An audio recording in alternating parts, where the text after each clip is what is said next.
উজানের পানিতে তলিয়ে গেছে কিশোরগঞ্জের হাওর অঞ্চলের অন্তত 15,000 হেক্টর জমির বোরো ধান। বিভিন্ন স্থানে ভেঙে গেছে ফসল রক্ষা বাঁধ। এদিকে বাঁধ ভেঙে তলিয়ে গেছে নেত্রকোনার কয়েকটি হাওরের ফসলও। দুই জেলাতেই হাহাকার নেমেছে কৃষকদের মাঝে। দাবি উঠেছে দুর্গত এলাকা ঘোষণার। জেলা সংবাদদাতাদের তথ্যচিত্রে অভি ইসলামের রিপোর্ট।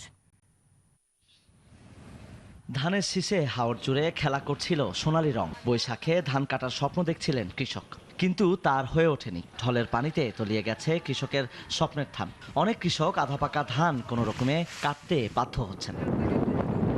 কিশোরগঞ্জের মিঠামইন ও আশপাশের এলাকার সব হাওরের এখন একই চিত্র। অসময়ে বৃষ্টির ঢলে তলিয়ে যাচ্ছে হাজার হাজার হেক্টর ক্ষেতের ফসল। এ বিপর্যয়ে দিশেহারা সেখানকার কয়েক হাজার কৃষক। বাল বাচ্চা কি গায়ে বাঁচবো,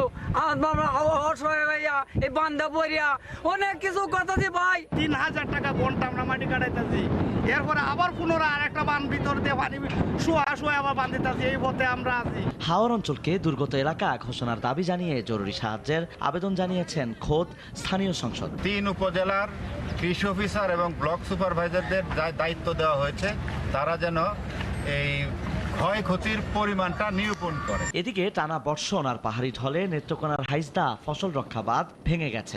এতে তলিয়ে গেছে বোরো ধানের কয়েক হাজার হেক্টর জমি। একমাত্র ফসল নষ্ট হওয়ায় দিশেহারা হয়ে পড়েছেন হাওর অঞ্চলের কৃষক। দ্রুত স্থায়ী বেড়িবাঁধ নির্মাণের দাবি তাদের। পানি উন্নয়ন বোর্ড এবং কৃষি সম্প্রসারণ অধিদপ্তরের কর্মকর্তাদের সমন্বিত প্রচেষ্টায় এই বাঁধগুলো রক্ষার কাজ করা হচ্ছে। 2 বছর ধরে এই করে না, এই বছর করে এক কুবো মাটি ঢালছেন। মাটি না বালানোর কারণে আনা মিল দেয় আমার তো বস সব তুলিয়া গেছে গা। আমরা নে কি গায়ে বাঁচবাম? আমরা তো বউ বুলা পানি এখন চলার মতন কোনো রাস্তা নাই। ক্ষতিগ্রস্ত কৃষকদের সাহায্য দেওয়া হচ্ছে বলে জানান অতিরিক্ত জেলা প্রশাসক।